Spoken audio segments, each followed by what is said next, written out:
من مقابل غول‌های بالداری هستم که اگه زنده بودم منو یه لقمه چپ میکردن. خدا رو شکر که سنگی هستن و روز نگهبانان دروازه شهری باستانی بودن به اسم خرس‌آباد که در بین النهرین در خاورمیانه شهر پرقدرتی بوده، ولی الان یکی از آثار باستانی و دیدنی موزه بریتانیا هستن. این دروازه ها که روزی پادشاهان آشوری ازش رد می شدن حالا میزبان گروه بلوچیه، گروه پادیک با نوازندگان نروژی و سوئدی.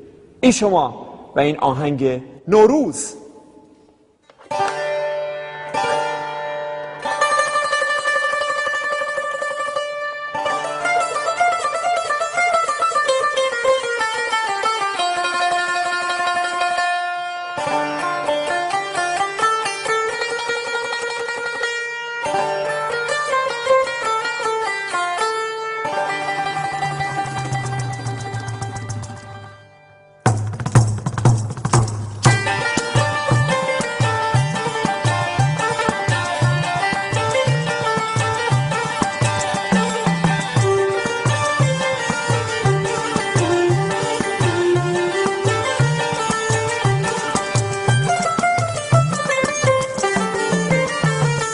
نوروز وش کوشین هوا دل بود کاری بی دوا، دل بود کاری بی دوا. سرسبز کم باغ و بهار جن بلبلان گنگو کبار، جن بلبلان گنگو جوار. یاید که نوروزن بدا حکم زنده مل بدا. نیلیت که بلبل ما ادان هشگر بی چا گل جدا. نوروز وش کوشین هوا دل بود کاری بی دوا، دل بود کاری بی دوا.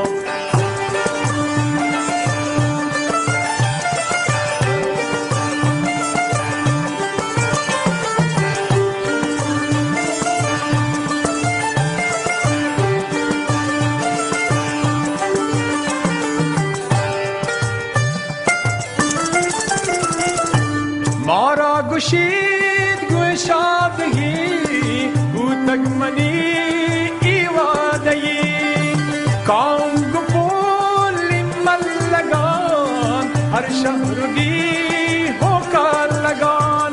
شود و جهان چهرگاه نوکے کنو ہر کانگاہ. گونن منا پا ہر کسی نوکی ہری نوکی هاری رو آتلسی. نوروز وش کوشین هوا دل بود کاری بی دوا، دل بود کاری بی دوا.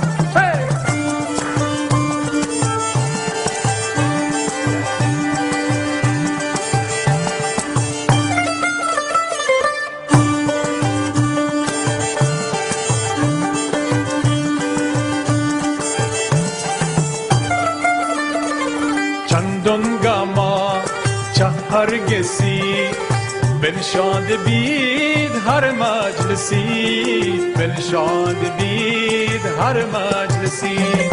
ان عاشق و دلدادگان چنبت گنو کی جامگان، چنبت گنو کی جامگان. دستا گرفت چنگو رباب نوشت منی کتا شراب. آهر شبا پیرو جوانی سوتوانن پر جهان. نوروز وش کوشین هوا دل بود کاری بی دوا، دل بود کاری بی دوا. سرسبز کم باغ و بهار جن بلبلان